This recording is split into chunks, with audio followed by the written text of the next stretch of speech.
نحمدہ ونصلی علی رسولہ الکریم۔ ایک مرتبہ حضرت ابن عمر رضی اللہ تعالی عنہ نقل کرتے ہیں کہ جناب رسول اللہ صلی اللہ تعالی علیہ وسلم نے ارشاد فرمایا، لا حسد الا علی اثنین،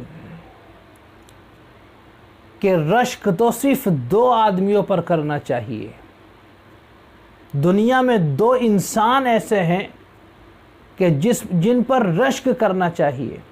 آج ہم کسی کے مکان پر رشک کرتے ہیں، کسی کے محل پر رشک کرتے ہیں، کسی کے کاروبار پر رشک کرتے ہیں، کسی کی دکان پر رشک کرتے ہیں۔ جناب رسول اللہ صلی اللہ تعالی علیہ وسلم اس پاکیزہ روایت میں ارشاد فرماتے ہیں کہ اگر رشک کرنا ہے تو دو انسان دنیا میں ایسے ہیں جن پر انسان کو رشک کرنا چاہیے۔ کون ہیں وہ؟ ارشاد فرمایا، رجل آتاہ اللہ القرآن، ایک وہ شخص کہ جس کو اللہ تعالیٰ نے قرآن مقدس کی دولت عطا فرمائی،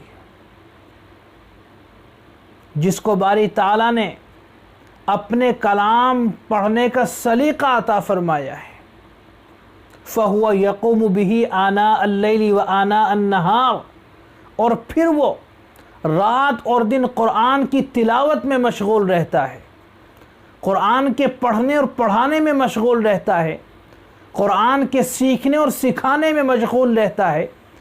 اور رات اور دن قرآنی ہدایات پر عمل کر کے زندگی گزارتا ہے۔ گویا کہ وہ شخص جس کو اللہ نے دولت قرآن عطا فرمائی ہے، دولت کلام عطا فرمائی ہے، اور پھر وہ اس کلام کو، قرآن کو بند کر کے نہیں رکھتا، بلکہ رات اور دن کے حصوں میں وہ قرآن کی تلاوت کرتا ہے، قرآن مجید پڑھتا ہے اور اسی کے مطابق زندگی گزارتا ہے، تو یہ وہ شخص ہے جس پر انسان کو رشک کرنا چاہیے کہ واقعی اللہ تعالیٰ نے بڑی دولت سے اس کو سرفراز فرمایا ہے۔ اور دوسرا انسان وہ ہے، وَرَجُلٌ آتَاهُ اللَّهُ مَالًا، ایک وہ شخص کہ جس کو اللہ تعالیٰ نے مال عطا فرمایا ہے، صاحب دولت بنایا ہے، صاحب ثروت بنایا ہے، زمین و جائیداد کا مالک بنایا ہے، تو وہ اس پیسے کو تجوری میں بند کر کے نہیں رکھتا، سیف المانی میں تالا لگا کر نہیں رکھتا، بخل اور کنجوسی کا مظاہرہ نہیں کرتا، بلکہ ارشاد فرمایا، فَهُوَ يُنْفِقُ مِنْهُ آنَاءَ اللَّيْلِ وَآنَاءَ النَّهَارِ،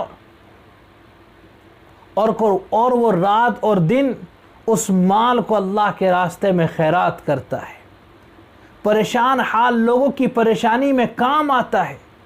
غریبوں کی غربت کو دور کرنے کی کوشش کرتا ہے،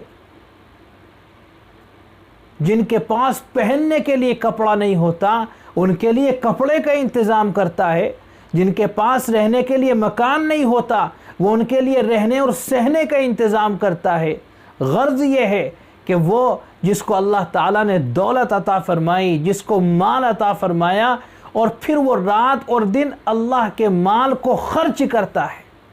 دولت کو خرچ کرتا ہے اللہ کے راستے میں، بخل اور کنجوسی کا مظاہرہ نہیں کرتا، یہ دو انسان دنیا کے اندر ایسے ہیں جس پر انسان کو رشک کرنا چاہیے کہ واقعی اللہ تعالیٰ نے ان دونوں انسان کو بڑی نعمت سے نوازا ہے۔